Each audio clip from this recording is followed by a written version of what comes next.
ديالكم، الله يعاشر الخطوات ديالكم، الله يجعل لكم الخطوب بألف حسنه، الله يجعل البركه وسمحوا لنا، الله يجعل البركه.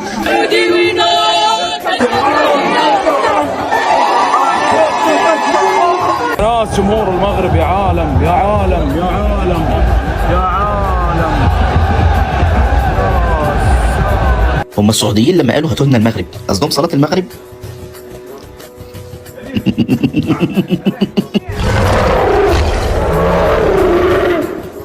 مستحيل نخسر، كنا لاعبين والله كنا لاعبين، ضيعتوا كثير من المحاولات. والصوبه جمع خيوطك طلوبيتك، الله يجعل البركه. ايش شعورك الحين؟ والله العظيم ما ادري كيف اوصفها. الى ركله مرمى عند بن عبيد. يا اخي شنو هذا؟ تعرف تلعب بلنتي؟ ما تعرف تلعب بلنتي؟ انا ما العب كوره، ما العب كوره اقدر اسجل ورب الكعبه كذا يا مسلم، كذا حسبي الله عليك، قهرتني يا مسلم. كن من تكون، فأنت في حضرة ولاة المملكة المغربية للتربية والتعليم أبدا لن تكون. تلك الصرخه المشهوره حقرونا.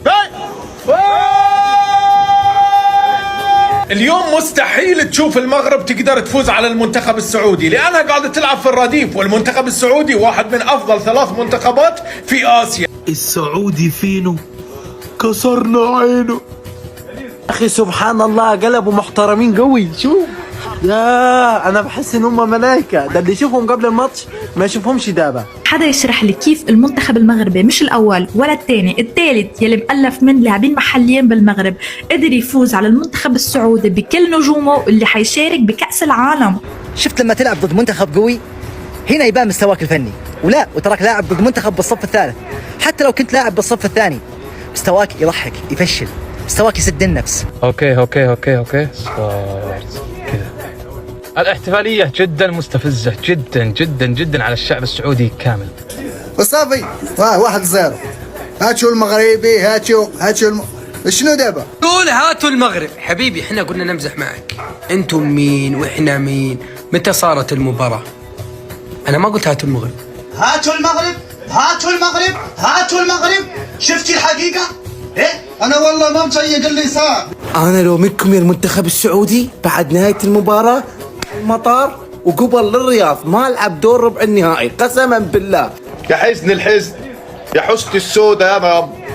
ما هو لما المغاربه يقولوا لكم هاتوا السعوديه يبقى بعد كده ما تستفزوش الشعب المغربي. الاول يا باشا المغرب يا باشا، المغرب قلت لك ما فيش حاجه اسمها سعوديه، ما فيش حاجه اسمها كره اسيويه قدام الكره الافريقيه.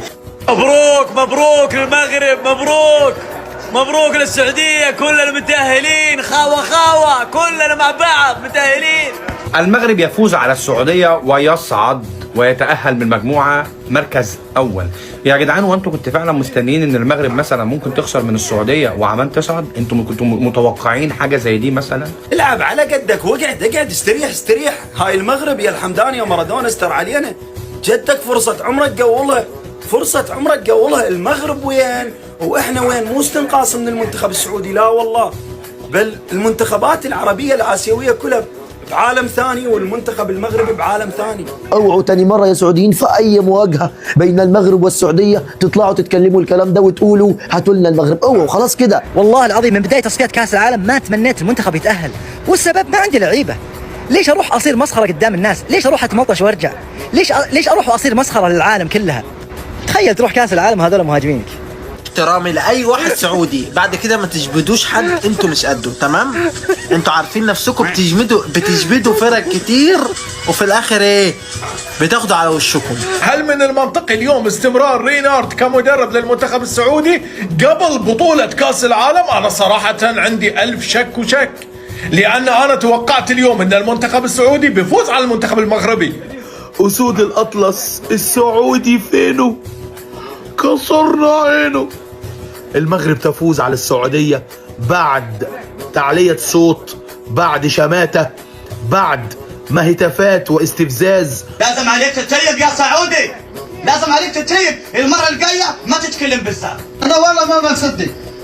كانت مباراة جميلة، يلا إن شاء الله شد حيلنا المباريات الجاية، والله يوفقنا يا رب. صار لكم شو صار القمر هادو وبالمنتخب الثالثه بالمنتخب الثالث. ما هو المنتخب الاول؟ ما هو المنتخب؟ واش انتم راكم عليكم ماشي كون جبنا لكم الاولمبيك داك اللي داو الايفان والله تياكلوكم بالله. المفروض تكونوا بقى عقلتوا، المفروض تكونوا خلاص كده. المغرب اللي عملوا معاكم فوز وانتصار المغرب عليكم وانتم بتلعبوا بالمنتخب الاول، المفروض تكونوا دلوقتي فهمتوا ان المغرب هو الاسد، ان المغرب ما ينفعش ان انت تعصبه، ما ينفعش ان انت تطلع تقلل منه، ما ينفعش ان انت تطلع تحفل عليه وتتكلم عليه كلام ملوش اي لازمه. هذا عادي جدا واقل من العادي. سوي في امه اذا جت اللقطه عليه لفت يمين يسار كذا، يعني اني تراني على المهاجم الفتاك اللي مش انه لا تراك عادي. ما عندك الا تحضير، حتى التحضير لا تعتقد انك قوي مره لانك ما لعبت ضد منتخبات قويه. كن من تكون فأنت في حضرة المنتخب المغربي للإصلاح والتهذيب فلن تكون. على اللي صار اليوم مباراة السعودية والمغرب بالخط الثالث، المنتخب المغربي نازل بالخط الثالث. لان اصلا الكره المغربيه في تطور اخر 4-5 سنين. انتوا جايين تستفزوا اخواتنا المغاربه وتقولوا هنكسبوا المغاربه. جايك خط ثالث راح تجيني تقول السعوديه لعبت بالخط الثاني وما لعبت بالاساسيين، والله صدقني ما راح يختلف شيء. المغرب يا باشا بتلعب بالفريق الثالث، بتلعب بالثالث يا باشا. تفضل يا باشا. السعوديه مين واسيا مين يا باشا؟ تفضل يا باشا. وبزاف عليكم المغرب، غير هاد الخطرات تعلموا واحد الحاجه، المغاربه ما كيتحقروش والله ما نشوفهم دابا.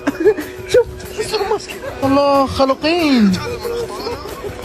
كنتعلم من اخطائنا. ما تهدروش بزاف، ما تهدروش بزاف، بتتكلموا كتير. بتسوي بتحضن والله انت يقعدونك كذا يرصونك رص. اما عاد هذا مسكين رايح فيها، لا استلام لا تسليم لا سرعه لا مهاره لا حس تهدئه. ما اللي ذابحنا الكرياتيف. لما يكون عندك واحد كرياتيف تمشي اموره في اي مجال زي هذا. سبيك Arabic with Portuguese with English. شكله حاط بروفايل في لينكدين، انا احس كذا. لان المنتخب المغربي ما قاعد يلعب بعناصره الاساسيه، والمنتخب السعودي اليوم تقريبا عناصره الاساسيه موجوده، والمدرب اللي فاز على الارجنتين في كاس العالم موجود. ولكن هل في شيء اليوم يدعو للتفاؤل؟ الاستفزاز. اوعى تستفز المغاربه مره اخرى، اوعى تحاول تستفز المغرب.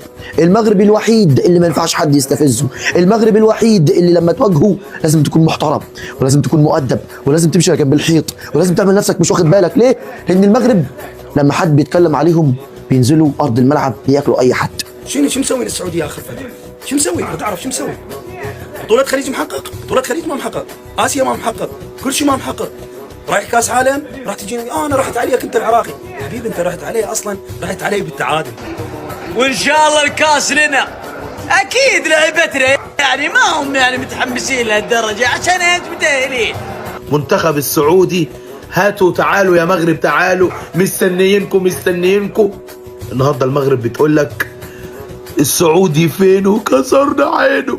اسمع لازم عليك تصدق يا سعودي، هذا اسود الاطلس. استغفر الله العظيم. كن من تكون فأنت في حضرة ولاد المملكة المغربية أبدا لن تكون. هذه سواها في الحارة كذا دورة رمضانية والعالم كذا تعزز لك وتطبل لك، هنا أنت كويس. بس منتخب لا والله ما أنت بوجه منتخب. لاعب التصاريح هذا مو بلاعب كرة قدم، لاعب التصاريح هذا في التصاريح خذه لعيب في التصاريح. بيردوا في ارض الملعب بيزعلوك زي النهارده كده، انت زعلت وغضبت وكل جماهير السعوديه كلهم طلعوا قالوا ايه اللي حصل لينا ده؟ معقول نخسر بعد كل الكلام اللي احنا قلناه، بعد كل الاستفزازات اللي احنا عملناها؟ معقول المغرب يفوز علينا وينتصر علينا؟ تخيل معايا عزيزي المشاهد ان الجماهير السعوديه من قلب المدرجات قبل المباراه كانوا بيستفزوا الجماهير المغربيه وبيستفزوا اللاعبين المغاربه وبيعلوا صوتهم هنفوز عليكم. واش احنا ديك الكاس ما بغيناش، حنا غير اللي كيهضر بزاف كنسدوا ليه فمه. حنا حتى الكاس ما عندنا ما نديروا به، حنا بارك كاملين سدوا لكم الدراري وسكيتيو فمكم بارك علينا. هذا هو الانتصار عندنا. ما راح يختلف شيء لان اللاعب السعودي على سبيل المثال الحمدان التعالي اللي واصلين له انه خلاص احنا لا يا حبيبي، لا يا حبيبي، مو هيك. اذا نبقى بهذا الفكر ما راح نتطور احنا كمنتخبات عربيه، ما راح نتطور صدقوني. يعني انا دلوقتي داخل المغرب 4 نقط والسعوديه كانت مثلا 6 نقط، فانا داخل دلوقتي مستني ان السعوديه هتكسب تبقى 9 نقط والمغرب يبقى 4 نقط ويبقى في حسبه بربه من عمان والمغرب. انتوا فعلا كنتوا متخيلين ان المغرب هيحط نفسه في الوضع ده او في الموقف ده؟ امام المنتخب السعودي الاول، الخط الاول، يغلبه 1-0 وياخذ منا الصداره. يا عفو الله. السعودي وينه؟ الدمعة في عينه. السعودي وينه؟ الدمعة في عينه. وهنعمل وهنسوي ونخلي، ادي النتيجه. للأمانة أي حدا بيقول إنه منتخبات آسيا أفضل من منتخبات أفريقيا بكون مجنون، لأنه بدنا مليون ألف سنة ليصير عنا نص المواهب اللي عندهم إياها. هنفوز عليكم. وكانوا بيستفزوا المغرب بشكل غريب وعجيب، لكن المغرب اللي قدر يفوز وينتصر على السعوديه وقدر ياخد المركز الاول. مين متخيل ان المغرب يعني بعد ما تعادل مع عمان انه ياخد المركز الاول؟ كان الكل بيقول لك حتى لو المغرب صعد هيتعادل مع السعوديه بعد ما تعادل مع عمان، لكن سبحان الله المغرب ما حدش يعرف يتوقعه نهائيا. اتفضل اديني يا باشا، متعني يا باشا. الكره المغربيه يا باشا، المغرب الكره الافريقيه مفيش كلام. في الملعب لا، كل الجماهير اتفقوا انه ما يعرف يلعب كوره. يا اخي عطني حظك تكفى. يا كثر اللي انتقدوك في المنتخب، يوم غبت مباراه بس شوف كيف صار المنتخب. انتوا بتتكلموا كتير، انتوا بتقولوا احنا واحنا وفي الاخر انتوا ولا حاجه.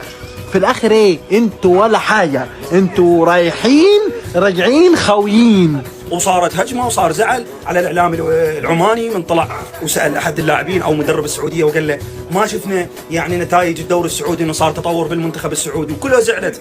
لا هاي حقيقه ماكو اي تطور. اسالكم بالله، هذه اداء المنتخب السعودي؟ انا ما عمري شفت المنتخب السعودي مو قادر يطلع كره يا جماعه الخير. من زمان دائما وابدا بناء اللعب والتنظيم والاستمراريه كانت عند المنتخب السعودي. ما تقولش اي حاجه تاني، هتقول بقى البنيه الرياضيه للمغرب، اسود الاطلس، فوزهم، صعودهم، كل ده معروف. لكن النهارده فينه السعودي كسر عينه. بس اذا كانت المباراه يعني على التصفيات ولا على حياكلوا الجو ان شاء الله يا رب. استغفر الله العظيم. استغفر الله. الان ولدت تعرف الله؟ ما كنت تعرف الله قبل؟ ما كنت تعرف الله قبل يا سعودي؟ تعادل وملعبك، والمفروض انا اللي استضيف المجموعه. تخيل لو جايني للبصره، وانا مستضيفه، لا ما انطيك اياها وما تتاهل عليه. اختار اخر ما تقولش تهضروا بزاف. يسولشوا مع المغاربه، حيت المغاربه حارين، والله المغاربه حارين. مفيش كلام. لسه بنقول يا هادي لسه بدري. عارف يعني ايه؟ رايحين جايين خويين، يعني والو. واذا كان عنده شوي هبوط في المستوى يرجع مباشره، ولكن اليوم امام رديف المنتخب المغرب انا ما اشوف شيء يطمن مع رينارد. نجي عاد للمواهب اللي قالوا عنهم مواهب. والله العظيم انكم مواهب حواري، ما انتم مواهب منتخب. المنتخب يبغى له لاعب في الملعب رجال، لاعب وحش، لاعب يلعب مجله، مو بيستلم كوره. السعودي وينه؟ الدمعة في عينه. قطع الله يجيب فاحنا اللاعب العربي اذا يبقى بهذا الفكر مالته ما راح نتطور ولا راح نوصل للمغرب. بعد يراد لنا سنين ضوئيه حتى نوصل للمغرب للامانه. يعني ترى فرق كلش كبير. جتك فرصه والله واحمد ربك، بس ما تقول لي انت منو. قدر يلعب بكل قوه وبكل شخصيه وبكل هيبه امام المنتخب العماني ويفوز وينتصر. بكره ان شاء الله منتخب مصر مع الاردن، ويا رب يا رب انصر منتخب بلدي مصر، وان شاء الله نصعد مع المغرب لربع نهائي بطوله كاس العرب. اضحك يا بقي. ابعتها له يمكن ياخد باله. الف مبروك للمنتخب المغربي بالصداره. ليش حديت يوم غتشوف حل معاهم؟ عايش المغرب ديما مغرب.